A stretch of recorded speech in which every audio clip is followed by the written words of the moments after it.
I spent 5 years writing my novel. 5 years of early mornings before work, late nights after dinner, weekends locked in coffee shops with my laptop. 5 years pouring my heart into a story I believed in, a psychological thriller about a woman who discovers her entire life is based on manufactured memories. The idea came to me after my mother was diagnosed with early-onset Alzheimer's. Watching her lose pieces of herself, watching memories dissolve and reshape, made me think about identity and truth and what happens when you can't trust your own mind. The novel wasn't about her exactly, but it was inspired by those painful years of watching her fade. I'm Claire Hamilton, 34, and I work as a librarian at the Portland Public Library. I'd always wanted to write but never had a story that felt urgent enough to commit to. My mother's illness gave me that urgency. I wrote the first draft in 18 months, revised for another year, then spent 2 more years rewriting, tightening, making it the best it could possibly be. By the time I finished, I had a 400-page manuscript I was genuinely proud of.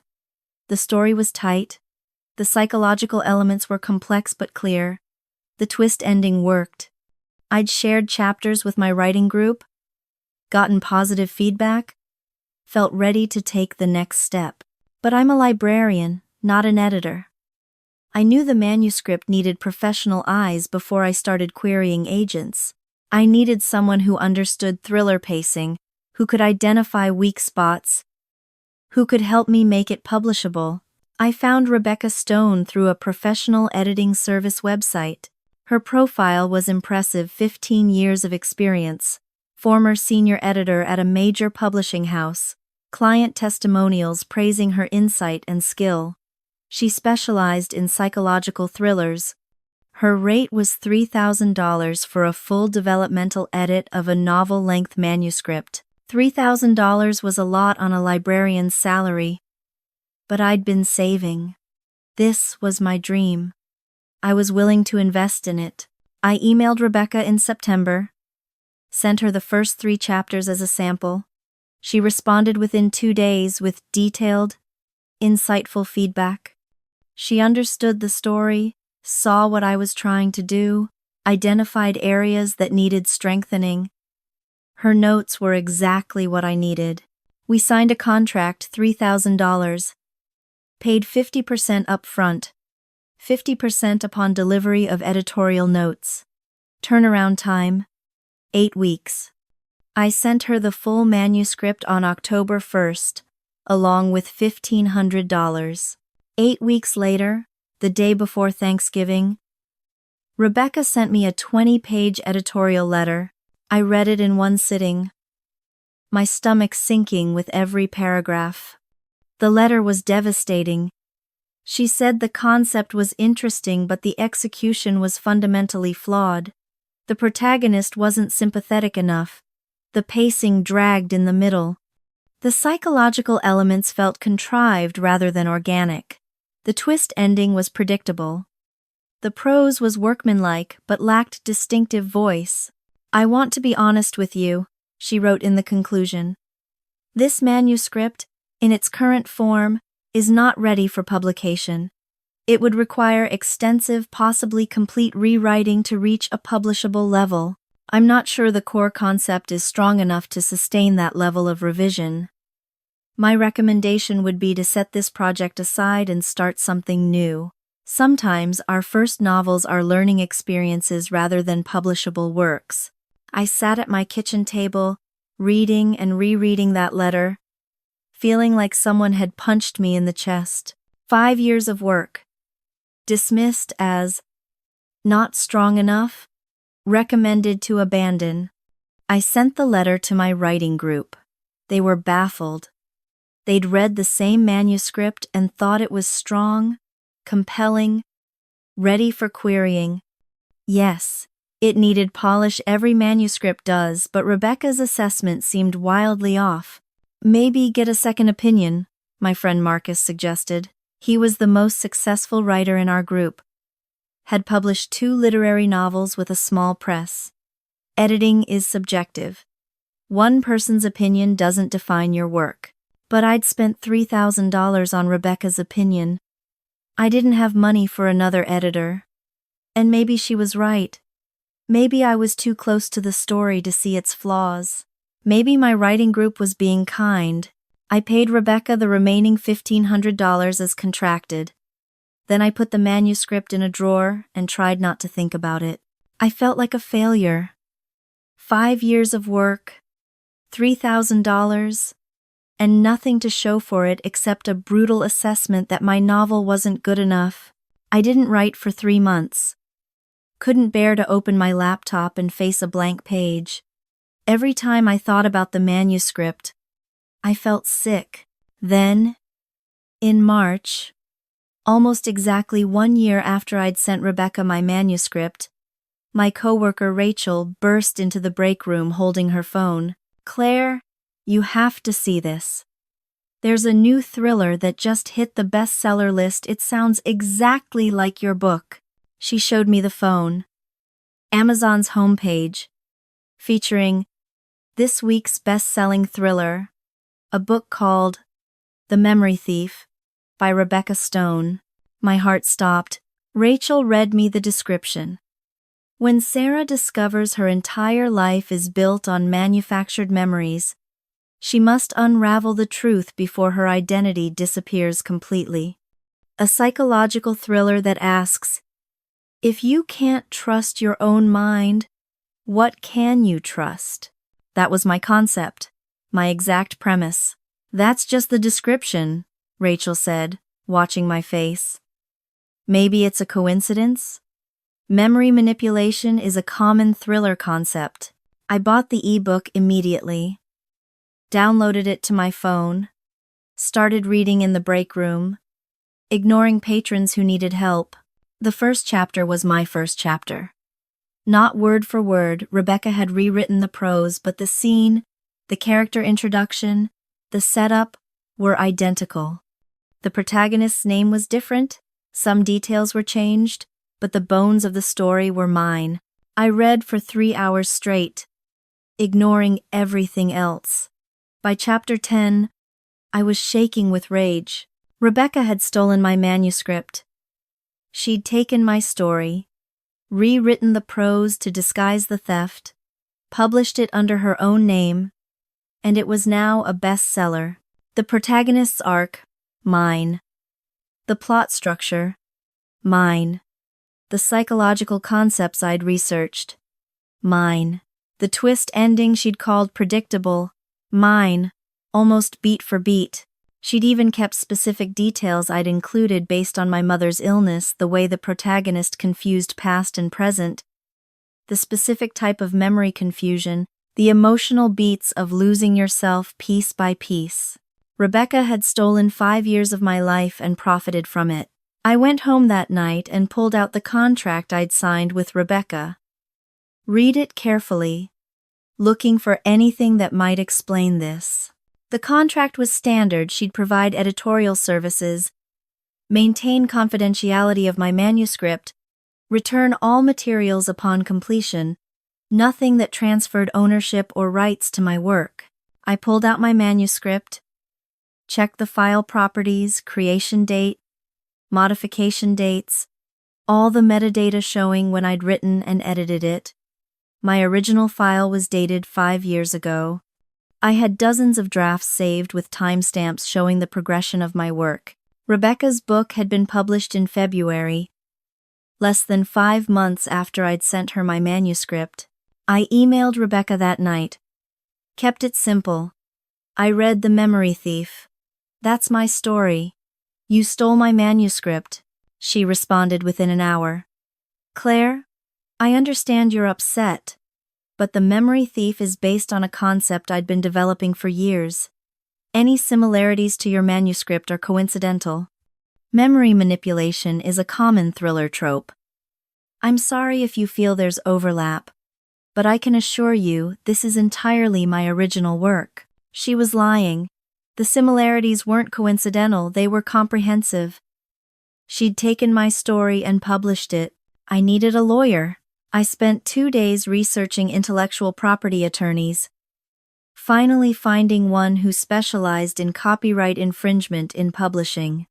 Her name was Diana Flores, based in Seattle, with a track record of winning plagiarism cases.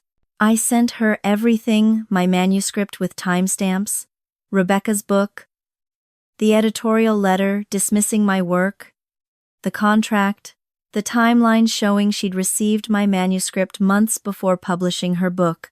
Diana reviewed everything and called me back within a week. "You have a strong case," she said. "The similarities are too extensive to be coincidental. The timeline proves she had access to your work before publishing hers. And the fact that she told you your manuscript wasn't publishable while simultaneously stealing it shows consciousness of guilt. Can we sue her?" "Yes. For copyright infringement, breach of contract, and potentially fraud. But I need to be honest, these cases are expensive and time-consuming. We're talking potentially a year or more, legal fees in the tens of thousands. Do you have the resources for that?" I didn't. I had maybe $5,000 in savings. Not nearly enough for a lengthy legal battle. "There's another option," Diana said. "We can send a cease and desist letter, demand she pull the book from publication, and compensate you for damages. Many defendants settle rather than risk a lawsuit. If she refuses, we reassess." We sent the cease and desist the next day. It detailed the copyright infringement, included side-by-side comparisons of my manuscript and her book, demanded she immediately cease publication and pay $50,000 in damages. Rebecca's response came through her own attorney 2 weeks later. They denied all allegations, claimed any similarities were coincidental, and threatened to countersue for harassment and defamation if we pursued legal action. They were calling my bluff, betting I couldn't afford to sue. Diana advised me we could pursue the lawsuit, but realistically, I'd need to raise at least $30,000 for legal fees to have a fighting chance. I didn't have $30,000. I barely had $5,000. That's when Marcus suggested something I hadn't considered: crowdfunding. "Tell your story publicly," he said. "Writers deal with plagiarism all the time. The writing community rallies around these cases. If you can prove your case publicly, you might raise enough to fund the lawsuit." I was hesitant. Going public felt risky. What if people didn't believe me? What if Rebecca's lawyers came after me harder? But I didn't have other options.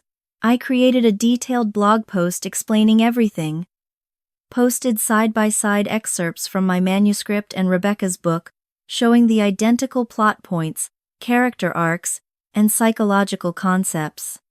I included timestamps from my files proving I'd written the story years before Rebecca published hers. I posted the editorial letter where Rebecca had dismissed my work as unpublishable while apparently stealing it for herself. I titled it, "A best-selling author stole my manuscript and published it as her own." I posted it on Medium, shared it on Twitter, sent it to writing forums and author groups I was part of. Within 48 hours, it went viral.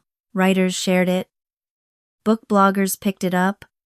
Publishing industry websites wrote articles. The story resonated. Every writer's nightmare is having their work stolen, and here was documented proof it had happened to me. The response was overwhelming. Writers offered support, legal advice, connections to publishing professionals. Some shared their own experiences with manuscript theft. Book bloggers started comparing my excerpts to Rebecca's book, finding even more similarities I hadn't initially noticed. And people started donating to the legal fund I'd created. Within a week, I'd raised $40,000. Within 2 weeks, $60,000. Writers around the world were funding my lawsuit against Rebecca Stone. But the real turning point came when a journalist from Publishers Weekly reached out. She'd been investigating Rebecca for an unrelated story and had found something interesting. Rebecca had done this before. 2 years earlier, An aspiring author named Michael Chen had hired Rebecca for editing services. His manuscript was a science fiction thriller about memory manipulation technology. Rebecca had told him it wasn't publishable. 6 months later, she'd published a book with a remarkably similar concept. Michael had noticed, but didn't have resources to sue. He'd complained on writer forums, but without legal action, nothing had come of it.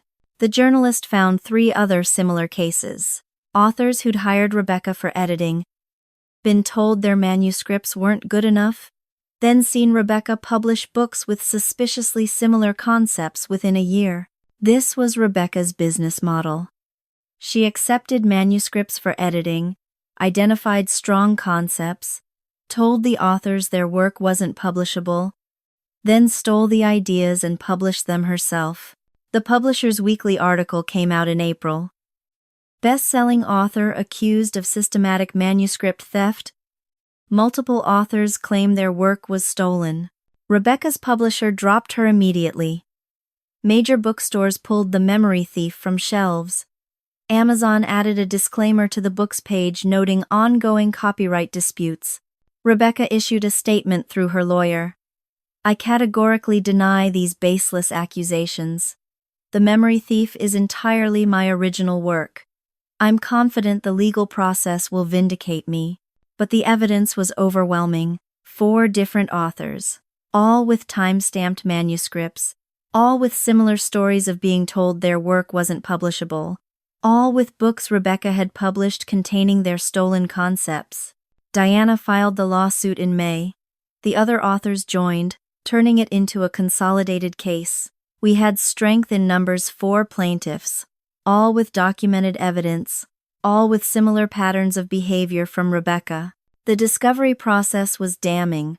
Rebecca's computers contained drafts of The Memory Thief that included tracked changes showing she'd copied passages from my manuscript and then rewritten them. Her notes included references to Claire's manuscript and specific scenes from my work. She'd literally used my manuscript as source material, copying structure and concepts, then rewriting prose to disguise the theft. Her publisher's records showed Rebecca had pitched The Memory Thief just 3 weeks after receiving my manuscript. The timeline made it impossible for her to claim she'd been developing the concept independently. The case never went to trial. In August, Rebecca's attorneys approached us with a settlement offer. Rebecca would pay each of us $100,000. She would issue a public apology admitting she'd improperly used our work. The Memory Thief and 2 other books would be permanently pulled from publication. She would surrender any future royalties from those books. And she would be barred from accepting editing clients for 5 years. We accepted. I received $100,000 in October, less legal fees, but still life-changing money. More importantly, I received vindication. A public acknowledgement that Rebecca Stone had stolen my work. But the best part came after the settlement. Diana connected me with a literary agent who specialized in thrillers. I sent her my original manuscript, the one Rebecca had stolen. The agent read it in 2 days and offered representation immediately. "This is exactly what publishers are looking for," she said. "Strong concept, tight execution, distinctive voice. I can sell this." She sold it in 3 weeks. A major publisher offered a 2-book deal. Advance, $250,000. My novel, the one Rebecca said wasn't good enough. The one she stole because it was actually brilliant, will be published next spring under my own name. I'm writing full-time now. Left my library job, rented a small studio apartment with a view of the Willamette River. Spend my days working on the 2nd book in my contract. Rebecca Stone's career is over. She's been blacklisted by publishers, dropped by her agent, and faces ongoing scrutiny from the writing community. The Memory Thief sold maybe 10,000 copies before being pulled a fraction of what it would have done if the theft hadn't been exposed. The 3 other authors in our case also found representation, Michael Chen's science fiction thriller sold to a major publisher. We all stay in touch. A support system of people who fought back against someone who tried to steal our dreams. I think about Rebecca sometimes. Wonder if she regrets it. If she knew when she was rewriting my manuscript that she was destroying her own career. If she thought about the years I'd spent writing that story. The pieces of my mother's illness I'd woven into it. The dreams I'd invested in those pages. Probably not. People who steal don't think about their victims. They think about what they want and how to get it. But here's what Rebecca didn't understand. Writers are resilient. We pour ourselves into our work because we have to, because stories demand to be told. And when someone tries to steal that from us, we fight back. I have a framed copy of the original manuscript in my studio. 400 pages, 5 years of work, the story Rebecca tried to claim as her own. Next to it, I've framed the settlement agreement where she admitted to stealing it. And soon, I'll have the published book with my name on the cover, my words inside, my story told the way I always intended. Rebecca Stone tried to steal my dream. Instead, she made it come true. My novel comes out in 6 months. I'm already planning the launch, a reading at Powell's Books in Portland, with my writing group in the front row and my mother in the audience. She won't remember the years I spent writing, won't remember the story or the theft or the lawsuit, but she'll see me holding my book, and she'll know I did something important. That's all I ever wanted. To tell a story that mattered, to see my words in print, to prove that the years of early mornings and late nights weren't wasted. Rebecca tried to take that from me, but she failed. And now the whole world will know, not just that she stole, but that she stole something extraordinary, something worth fighting for. If someone ever steals your creative work, your manuscript, your art, your ideas, don't give up. Document everything. Save your drafts with timestamps. Keep your contracts. And if you have proof, fight back. Copyright theft thrives in silence. Thieves count on victims being too afraid, too broke, too exhausted to pursue justice. But writers protect stories. It's what we do. Rebecca Stone learned that the hard way. And now I get to tell my story, the real one, with my name on it, exactly as it should be.